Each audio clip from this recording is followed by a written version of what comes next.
On the eve of his first Mavericks home game, against Utah on February 9, 1999 in Reunion Arena, young Dirk Nowitzki politely issued a plea to fans in North Texas. "Just be patient with me." 21 iconic seasons later, when Nowitzki plays perhaps his final home game Tuesday night, against Phoenix, the only likely pleas will be from grateful Mavericks fans chanting, "One more year." A lifetime ago in another sport, Dallas native Ernie Banks, Mr. Cub, toiled all 19 of his Hall of Fame seasons for a forlorn franchise, setting a record for most games without a postseason appearance before retiring at age 40. Würzburg, Germany native Nowitzki, Herr Maverick, is largely responsible for resurrecting a franchise that finished the 1990s with a 240-550 regular season record and mustered one playoff appearance, going 0-3. Nowitzki, 40, has played in more than half of the Mavericks franchise's 39 seasons, led it to 3 of its 4 conference finals appearances, and its 2 NBA Finals berths, and to the 2011 championship. That's just the basketball part. Quietly he's forged an equally profound and lasting philanthropic legacy. For 1,520 regular season and 145 playoff games he's answered reporters' questions, after big victories, soul-crushing defeats and outcomes of little consequence. He's been the franchise's face, voice, heart, soul and big shoulders. "I'd only knew Dallas from the TV show that my parents watched," Nowitzki recently mused. "It was a little different when I actually got here. There was actual real buildings. I didn't really know what to expect and learned to love it, obviously. People were great to me at the beginning and ultimately welcomed me with open arms and wanted me to succeed. It's been a pleasure and it's been my home." Ultimately, entering that labor lockout-delayed 1998-99 season, there were doubts aplenty about the wispy 7-foot-tall no. 9 overall pick for whom the Mavericks traded on draft night, forsaking a chance to select Paul Pierce. His toughest critic among the biggest doubters, Nowitzki often has since admitted, was himself. But during a Dallas Morning News interview prior to his '99 home debut he flashed a preview of the competitive fire that ultimately carried him to 14 NBA All-Star appearances, League MVP in 2006-07 and NBA Finals MVP in 2011. His rookie season began with 2 road games.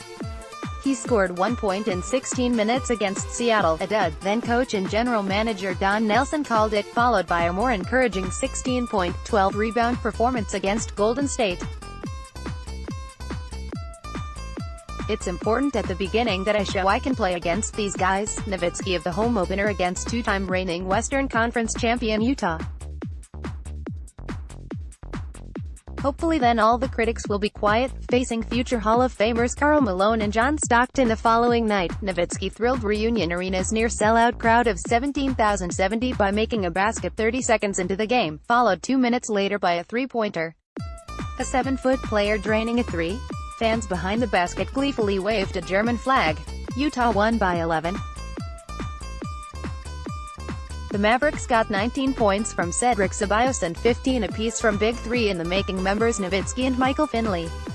The other Big Three amigo and draft night acquisition from Phoenix, Steve Nash, scored 4 points on 1 of 9 shooting. Now 2-time MVP Nash is in the Naismith Memorial Basketball Hall of Fame and it's only a matter of time before Nowitzki joins him. "It's even more rewarding to go through tough times when we were young players who were, let's say, counted out by many people," Nash told the News recently. "Our first few years together people didn't know if we were going to make it in the league. We had a lot of improvement to do, a lot of adaptation to occur, for us to make it and become NBA players." Prior to that first season the Mavericks gave Nash a 6-year, $33 million contract. Even though Nash by comparison was a veteran at 24 and Nowitzki's season-opening age of 20 years, 231 days made him the youngest Maverick in history, they faced similar pressures en route to that season's 19-31 finish. Nash and Nowitzki lived in the same uptown apartment complex, and shared many meals, in Dallas and on road trips. The late-night practices, just the two of them, grinding paths to stardom, became part of their lore. For us to have to go through that together was, I think, transformative and influential on our careers, Nash said.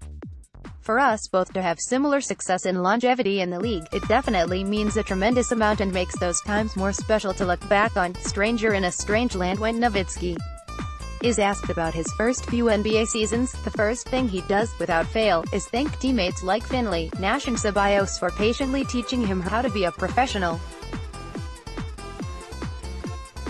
For Nowitzki, the learning curve was steeper than for most rookies.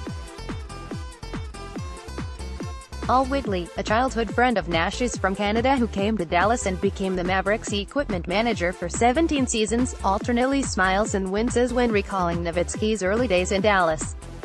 Nowitzki drove a rented Plymouth at first season, for which he took good-natured grief from teammates. He didn't even know what an ATM machine was, said Wigley, who now was a special assistant to owner Mark Cuban.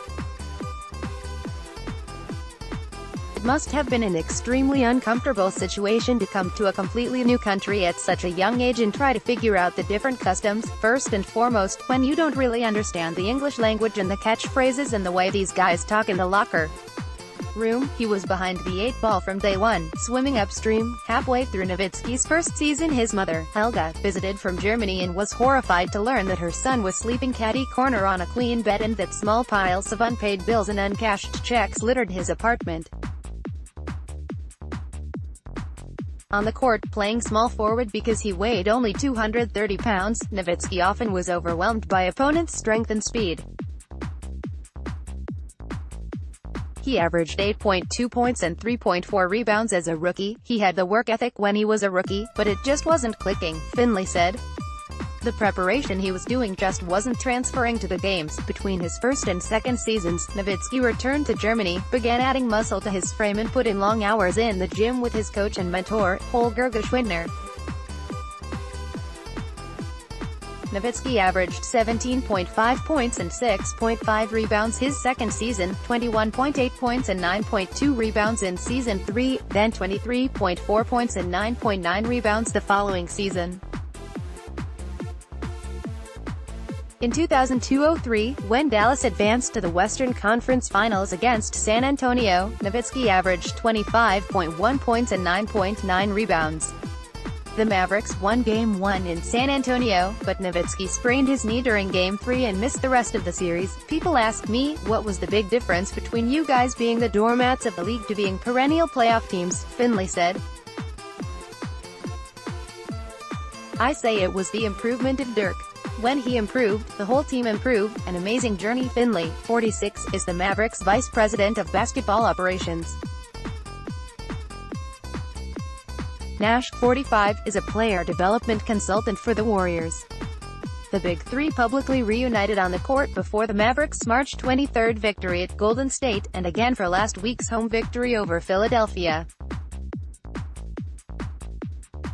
It brings flashbacks for me because it relives his early years, when he was maybe questioning himself as an NBA player, Finley said. To see where he is now, it's been an amazing journey. I'm just happy for him. He doesn't like this hoopla surrounding his last season, but I like seeing him uncomfortable, if that makes sense. We can joke about it. It's been good. During his Hall of Fame enshrinement speech last September in Springfield, Massachusetts, Nash naturally singled out Nowitzki in the audience. Nash looks forward to when those roles will be reversed. He's one of the greatest players of all time, Nash said. Great competitor, clutch player, champion, all-star, and great human being. He leaves a really incredible legacy. And to do it all on one team and in one community is very unique, Nowitzki says. He will try to approach Tuesday night as if it's like any other game, despite knowing it most likely will be the last time he plays at American Airlines Center. When he takes the court, it will have been 20 years and 2 months 7,364 days since his home debut, in a long-since demolished arena. I don't know what's going to happen beyond this year, said Rick Carlisle, who has coached Nowitzki for the past 11 seasons.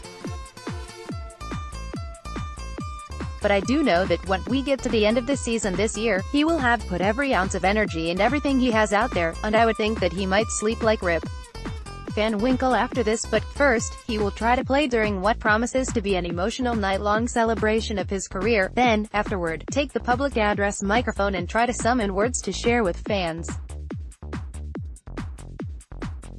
Then, like always, he will take reporters' questions, as the Mavericks face voice, heart, soul and big shoulders, the truly great leaders, and the truly great players in the NBA, are 100% accountable, Carlisle said.